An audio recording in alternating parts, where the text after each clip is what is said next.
क्या करवा चौथ जैन धर्म का व्रत है या फिर जैन दृष्टि में इसका कोई धार्मिक स्थान ही नहीं? यही वह असहज करने वाला सवाल है जो हर साल उठता है, क्योंकि एक तरफ सज धज छलनी से चांद देखना और पति की दीर्घायु की प्रार्थनाएं हैं और दूसरी तरफ जैन मार्ग का अटल लक्ष्य है कर्म बंधन का क्षय, आत्मशुद्धि और मोक्ष। जैन व्रतों का उद्देश्य क्या सच में किसी एक व्यक्ति के लिए आयु वृद्धि मांगना है या फिर भीतर के राग द्वेष को घटाकर समता में स्थित होना है? आज की बातचीत में हम बिना किसी घुमाव के स्पष्ट, प्रामाणिक और सम्मानजनक ढंग से समझेंगे कि जैन आचार क्या कहता है, जैन व्रत कैसे होते हैं और करवा चौथ की जगह जैन परंपरा में कहाँ है।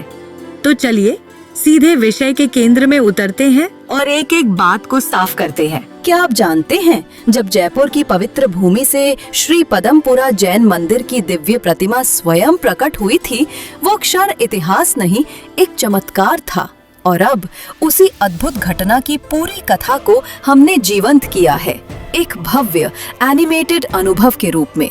ये वीडियो सिर्फ एक कहानी नहीं, बल्कि आस्था, भक्ति और चमत्कार का संगम है, जो आप देख सकते हैं हमारी नई शुरुआत जैन संसार 2 पर। तो आइए इस दिव्यता का साक्षी बनिए। नीचे दिए गए लिंक पर क्लिक करें, वीडियो देखें और जैन संसार 2 को जरूर सब्सक्राइब करें और साझा करें सभी जैन ग्रुप्स में। जय जिनेंद्र। अब सबसे पहले मूल तथ्य समझिए। करवा चौथ उत्तर और पश्चिम भारत में मुख्य रूप से मनाया जाने वाला हिंदू पर्व है, जिसमें विवाहित महिलाएं सूर्योदय से लेकर चंद्र दर्शन तक निराहार उपवास रखती हैं और पति की दीर्घायु तथा कुशल मंगल की कामना करती हैं। इसमें साड़ी या पारंपरिक परिधान, सज धज, हाथों में मेहंदी, करवे में जल, थाली, दीपक, छलनी से चांद देखकर जलार्पण जैसी रस्में प्रमुख हैं।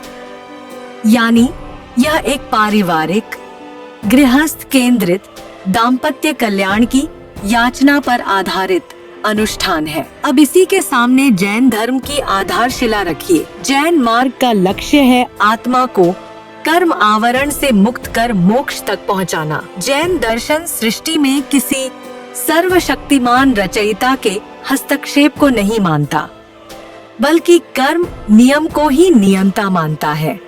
तीर्थंकर वह सिद्ध पुरुष है जिन्होंने अपने प्रयत्न से कर्म क्षय किया और सर्वज्ञ वीतराग अवस्था प्राप्त की।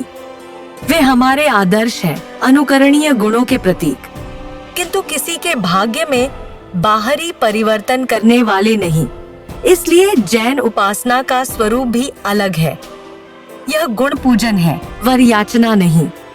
यह मौलिक भेद आगे की पूरी चर्चा का आधार बनता है। अब आइए जैन व्रत व्यवस्था पर बात करें। गृहस्थ के लिए जैन आचार में 12 व्रत बताए गए हैं। 5 अनुव्रत, 3 गुण व्रत और 4 शिक्षा व्रत।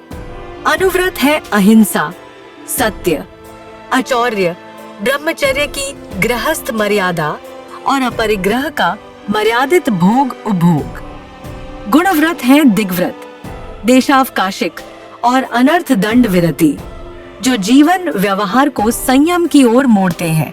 शिक्षा व्रत है समायक, देशावकाशिक समायिक, पोषधोपवास और अतिथि संविभाग। इस पूरे ढांचे का केंद्र बिंदु है इंद्रिय निग्रह, समता, मैत्री और वैराग्य। इनमें कहीं भी किसी एक संबंध विशेष के लौकिक लाभ के लिए व्रत रखने का विधान नहीं मिलता, क्योंकि व्रत का प्रयोजन फल कामना नहीं, भाव शुद्धि है। यही बात उपवास की परिभाषा में भी दिखती है। जैन साधना में उपवास, एकासन, ब्यासन, आयम्बिल, चौविहार, तिविहार, अठाई, नवाई, सोल भातु, वर्षितप जैसे विविध तप बताए जाते हैं। इनके नियम सुनकर ही समझ आ जाता है कि ध्येय भीतर का परिवर्तन है। स्वाद आसक्ति से दूरी, रात भोजन का त्याग, अनावश्यक अलंकरण से विरति, मितभाषिता, शास्त्र, स्वाध्याय, ध्यान और नमोकार जप में मन टिकाना। इनमें सर्वाधिक प्रचलित अभ्यास समायक है। यह 48 मिनट का संभाव का सत्र है, जिसमें साधक स्वयं को केवल आत्मा मानकर क्रोध, मान, माया, लोभ से दूर बैठता है, मैत्री भावना करता है और नमोकार महामंत्र, लॉयगस या अन्य प्रार्थनाओं का जाप करता है। इसी तरह पोषधोपवास अष्टमी और चतुर्दशी को किया जाता है, जहाँ गृहस्थ थोड़े समय के लिए साधु धर्म की मर्यादाएं अपनाता है। वैराग्य, अलंकरण से विरति, शुद्ध आहार या उपवास, स्वाध्याय और ध्यान। ध्यान दीजिए कि यहाँ लक्ष्य किसी एक व्यक्ति के लिए वर मांगना नहीं, बल्कि अपने भीतर के कषाय को घटाना है। यही वह केंद्रीय अंतर है जो करवा चौथ जैसे पर्व और जैन व्रत दर्शन को अलग अलग दिशाओं में खड़ा कर देता है। अब यह भ्रांति दूर कर ले कि करवा चौथ जैन त्योहारों का हिस्सा है। जैन परंपरा के मान्य पर्वों में पर्युषण या दशलक्षण, महावीर जन कल्याणक, जैन दीपावली जो महावीर के निर्वाण ज्ञान की स्मृति है, ज्ञान पंचमी, ताहनिका, आस्थानिका और श्वेतांबर परंपरा में नवपद आयम्बिल ओली के 2 पर्व शामिल हैं, जिनमें 9 दिनों तक आयम्बिल की सच्ची साधना की जाती है। इन सब में मुख्य स्वर है क्षमा, संयम, स्वाध्याय, तप, समता और गुणानुकीर्तन। यहाँ भी कहीं यह नहीं कहा जाता कि किसी एक संबंध, चाहे वह पति हो या पत्नी, के लौकिक कल्याण के लिए उपवास रखकर देवता या ग्रह से वर मांगा जाए। जैन दीपावली का अर्थ ही अलग है। पटाखों और बाहरी आडंबर से आगे बढ़कर यह ज्ञान ज्योति का पर्व है, जहाँ महावीर के अंतिम उपदेश का स्मरण, शास्त्र पूजन और आत्मदीप जलाने का संकल्प होता है। अब एक महत्वपूर्ण प्रश्न उठता है, क्या जैन स्त्री को पति के कल्याण की चिंता नहीं करनी चाहिए? अवश्य करनी चाहिए, पर जैन ढंग से। जैन मार्ग कहता है कि सच्चा कल्याण गुणों के विकास से आता है। अहिंसा, सत्य, संयम, अपरिग्रह, मैत्री, क्षमा। जब घर में रात भोजन का त्याग होता है, व्यर्थ खर्च और दिखावे से दूरी रखी जाती है, भाषा में सौम्यता आती है, क्रोध कम होता है, तो परिवार में दीर्घकालीन शांति और स्वास्थ्य को ठोस आधार मिलता है। यानी जैन समाधान भावात्मक और नैतिक है, वर याचना की रीतिगत दिशा नहीं। इसी संदर्भ में 4 भावनाएं याद रखिए: मैत्री, प्रमोद, करुणा, माध्यस्थ। मैत्री से द्वेष गलता है, प्रमोद से ईर्ष्या नष्ट होती है, करुणा से हिंसा घटती है और माध्यस्थ से अनावश्यक हस्तक्षेप की प्रवृत्ति संयमित होती है। जब ये भावनाएं परिवार में जीवित रहती हैं, तो दाम्पत्य सहित हर संबंध सुरक्षित और दीर्घस्थायी बनता है। इस पृष्ठभूमि के साथ अब सीधे निष्कर्ष पर आएं। करवा चौथ जैन आगम में नियत व्रत नहीं है। यदि कोई जैन परिवार सामाजिक कारणों से इसमें सौजन्यवश सम्मिलित होता भी है, तो उस सहभागिता का धार्मिक स्थान जैन व्रतों के समकक्ष नहीं माना जा सकता, क्योंकि जैन व्रत का केंद्र समता और आत्मशुद्धि है, न कि किसी एक व्यक्ति की आयु वृद्धि की याचना। आप सजधज को केवल सामाजिक स्तर पर रखें, पर धार्मिक मान्यता जैन साधना से ही लें। इस स्थिति में एक व्यावहारिक संतुलित मार्ग यह हो सकता है कि वही दिन आप पोषध रखें या समायक और प्रतिक्रमण करें, नमोकार महामंत्र का जाप करें, मैत्री भावना करें और अपनी प्रार्थना को सर्वजीव मंगल में रूपांतरित कर दे। कहने का आशय यह नहीं कि दूसरे धर्मों के त्योहारों का अनादर किया जाए। जैन दृष्टि में सम्मान बना रहता है, पर अपनाने के मानदंड सिद्धांत सम्मत होते हैं। यहाँ एक और बिंदु समझना आवश्यक है। जैन पूजा में तीर्थंकरों के समक्ष हम गुणानुकीर्तन करते हैं, अर्थात उनके वीतरागत्व, सर्वज्ञता, क्षमा और सम्यकता का स्मरण करते हैं ताकि वही गुण अपने भीतर लाएं। वहां याचना का केंद्र यह नहीं कि किसी की आयु बढ़ा दी जाए या किसी विशेष सांसारिक फल की प्राप्ति करा दी जाए। फल याचना की दिशा में जाने से साधक का ध्यान बाहर की वस्तु पर टिकता है, जबकि जैन मार्ग उसे भीतर की वृत्तियों पर टिकाना चाहता है। इसलिए जैन मंदिर में, जैन आराधनाओं में और जैन व्रत पद्धति में नियत, समता और संयम का मूल्य सर्वोच्च है। इसी मूल्य के कारण करवा चौथ जैसा पति केंद्रित वर याचना व्रत जैन व्रतों की श्रेणी में नहीं आता। अब कुछ ठोस और व्यवहारिक उदाहरणों की बात करें ताकि बात केवल सिद्धांत न रह जाए।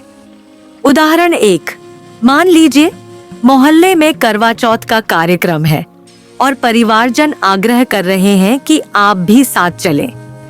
आप शिष्टाचारवश साथ जा सकते हैं, पर उसी दिन अपने लिए समायक का संकल्प लीजिए। रात भोजन से बचिए, मितभाषी बनिए और लौटकर छोटा सा प्रतिक्रमण कर लीजिए। इससे आपने सामाजिक सौहार्द बनाए रखा और साथ ही जैन आचार से समझौता नहीं किया। उदाहरण 2, यदि मन में यह भाव उठ रहा है कि मैं प्रिय की दीर्घायु के लिए कुछ करूं, तो उसे व्यापक कर दीजिए। नमोकार का जाप कीजिए और मन में कहिए कि जो पुण्य का भाव बने वह समस्त जीवों के कल्याण में लगे। मेरे घर में अहिंसा, सत्य और समता बढ़े। जब आप भाव को व्यापक कर देते हैं तो संकीर्णता घटती है, राग द्वेष गलता है और वही वास्तविक सुरक्षा वृत्त बन जाता है। उदाहरण 3, यदि कोई जैन महिला यह कहती है कि मैं भी उपवास रखूंगी, तो वह इसे पोषद की तरह रख सकती है, जिसमें वर याचना नहीं, आत्मशुद्धि का भाव हो। वह दिन भोग उपभोग में संयम, अलंकरण में सरलता, समय का उपयोग स्वाध्याय और जप में कर सकती है। इस तरह उसका व्रत रूपांतरण पाता है और जैन मार्दव के अनुरूप हो जाता है। उदाहरण 4, यदि किसी स्थान पर नाच गाना या तेज संगीत के साथ प्रदर्शनकारी आयोजन हो रहे हो, तो जैन साधक के लिए उसमें सीमा रखना उचित है। जैन अनुशासन इंद्रिय उत्तेजना घटाने को कहता है, उसे बढ़ाने को नहीं। इसलिए शांति, सौम्यता और मर्यादा का संतुलन रखें। उदाहरण 5, अपव्यय और दिखावे से दूरी। अपरिग्रह का सिद्धांत कहता है कि आवश्यक से अधिक संग्रह और खर्च अंततः मन में आसक्ति बढ़ाता है। इसलिए जैन साधक साधारणता में सौंदर्य खोजता है और सादगी में धन्यता। यही जैन दीर्घकालीन परिवार कल्याण का व्यावहारिक सूत्र है। यहाँ एक छोटी जरूरी बात बीच में रख दूं। अगर यह स्पष्टीकरण आपको उपयोगी लग रहा हो तो हमारे साथ जुड़े रहें और चैनल को सब्सक्राइब कर लें ताकि ऐसी तथ्यनिष्ठ जैन सामग्री आप तक नियमित पहुंचे। अब आगे चलते हैं। अब करुणा, क्षमा और मैत्री की सूक्ष्म परतों पर बात करें। जैन पथ का पूरा बल अंतर्वृत्तियों पर है। क्रोध, मान, माया और लोभ, ये 4 कषाय सबसे बड़े बंधन माने गए हैं। जब साधक समायक में बैठता है, श्वास समकर नवकार झपते हुए मन को संभाव में रखता है, तो वही 48 मिनट उसके लिए मानसिक शल्य चिकित्सा की तरह कार्य करते हैं। वह दिन भर की भूलों का प्रक्षालन करने के लिए प्रतिक्रमण करता है, जिसका सार है कि मैंने जो भी प्रमाद, किसी भी रूप में हिंसा, असत्य या कटुता की, वह निरर्थक हो जाए। मैं क्षमा मांगता हूँ। यह न केवल आत्मशुद्धि का मार्ग है, बल्कि परिवार के भीतर परस्पर विश्वास का सबसे ठोस आधार भी है। जब घर में बोलचाल मितभाषी होती है, कटुता घटती है, तो संबंधों की आयु स्वाभाविक रूप से बढ़ती है। इसलिए जैन समाधान कहता है कि किसी की आयु के लिए वर मांगने के बजाय उसके साथ अपने व्यवहार को सत्य, अहिंसा और संयम से भर दीजिए। यही असल सुरक्षा कवच है। एक और तुलना से बात और चमकदार हो जाएगी। करवा चौथ में चंद्र दर्शन का केंद्रीय स्थान है और उसका प्रतीकात्मक अर्थ दाम्पत्य की स्थिरता से जोड़ा जाता है। जैन परंपरा में भी चंद्र पक्ष के दिन महत्वपूर्ण है, पर उनका अर्थ साधना से जुड़ा है। अष्टमी और चतुर्दशी को पोषद करना, शुक्ल पक्ष में उपाधान, कार्तिक शुक्ल पंचमी को ज्ञान पंचमी, दीपावली पर निर्वाण स्मृति, ये सब भीतर की ज्योति जलाने के प्रसंग हैं। यहाँ प्रतीक भीतर की ओर इंगित करता है, बाहर की याचना की ओर नहीं। यही कारण है कि जैन साधक के लिए करवा चौथ का धार्मिक अर्थ स्वीकार्य नहीं होता, जबकि सामाजिक सौहार्द का सम्मान बना रह सकता है। अब कुछ लोग पूछते हैं कि क्या जैन आगम में कहीं भी पति पत्नी के पारस्परिक कल्याण के लिए कोई विशिष्ट विधान है? उत्तर यह नहीं कि जैन धर्म परिवार की उपेक्षा करता है, बल्कि यह है कि वह परिवार को गुण आधारित बनाता है। सावधानी, मिताहार, रात भोजन का त्याग, व्यसन से दूरी, निरंतर स्वाध्याय, वाणी में मधुरता, सेवा भाव, दान में विवेक, अहिंसा के सूक्ष्म पालन, ये सब बातें किसी भी परिवार में स्वास्थ्य और आयु के लिए वास्तविक रक्षा कवच बनती है। जैन दृष्टि कहती है कि जब तक भीतर के कषाय प्रबल है, तब तक बाहरी वरदान से कुछ स्थायी नहीं बदलता। स्थायी परिवर्तन वही है जो भीतर से आता है, और व्रत उसी परिवर्तन का औजार है। इसलिए जैन व्रतों में आनंद भी है और अनुशासन भी। आनंद इसलिए कि वे आत्मा को हल्का करते हैं, और अनुशासन इसलिए कि वे इंद्रियों और मन को लगाम देते हैं। अब इस पूरे विमर्श का निचोड़ सरल शब्दों में सुन लीजिए, ताकि कोई भ्रम न रहे। करवा चौथ हिंदू परंपरा का पर्व है, जैन परंपरा का नहीं। जैन व्रतों और पर्वों की प्रतिष्ठा आत्मशुद्धि, समता, स्वाध्याय और तप में है, याचना में नहीं। इसलिए जैन साधक के लिए करवा चौथ को धार्मिक व्रत की तरह ग्रहण करना उचित नहीं। यदि परिवार और समाज में सहभागिता करनी ही हो, तो उसे सामाजिक शिष्टाचार के दायरे तक सीमित रखें और उसी दिन जैन साधना के अंग समायक, प्रतिक्रमण, पोषद, आयम्बिल, नवकार जप और मैत्री भावना से अपनी नियत को निर्मल कर ले। इस तरह आप सभी परंपराओं का आदर भी रखेंगे और अपने मूल सिद्धांतों की रक्षा भी करेंगे। अंत में यही कहूंगा कि जैन धर्म का लक्ष्य मोक्ष है। मोक्ष का मार्ग रत्नत्रय, सम्यक दर्शन, सम्यक ज्ञान और सम्यक चरित्र से प्रशस्त होता है। इन रत्नों के सहायक तप और संयम हैं, जो संवर और निर्जरा का मार्ग खोलते हैं। जब लक्ष्य सबसे ऊंचा हो, तो साधन भी उसी ऊंचाई के होने चाहिए। इसीलिए व्रत वही जो भीतर के मैल को धोए, द्वेष को घटाए, लोभ को कम करे, वाणी को मधुर बनाए, आहार को सात्विक करे, रात भोजन से बचाए और हर जीव के प्रति मैत्री बढ़ाए। जैन साधक का उत्सव भी अंतर्मन का उत्सव है, शांत, गहन, उज्जवल। इसी रोशनी में करवा चौथ की जगह स्वतः स्पष्ट हो जाती है और निर्णय बिना किसी कटुता के सहजता से लिया जा सकता है। यदि यह प्रस्तुति आपको स्पष्ट, सम्मानजनक और उपयोगी लगी हो, तो कृपया वीडियो को लाइक करें, चैनल को सब्सक्राइब करें और चैनल मेंबरशिप लेकर हमारे शोध आधारित कार्य का समर्थन करें, जिससे आपको विशेष सामग्री, गहन विश्लेषण और जैन दर्शन पर प्रामाणिक शोध तक प्राथमिकता के साथ पहुंच मिलेगी और साथ ही आप हमारे मिशन को आगे बढ़ाने में सीधे योगदान देंगे। और इस वीडियो को अपने परिवार तथा समुदाय के साथ शेयर करें, ताकि जैन दृष्टि की सटीक समझ हर घर तक पहुंचे।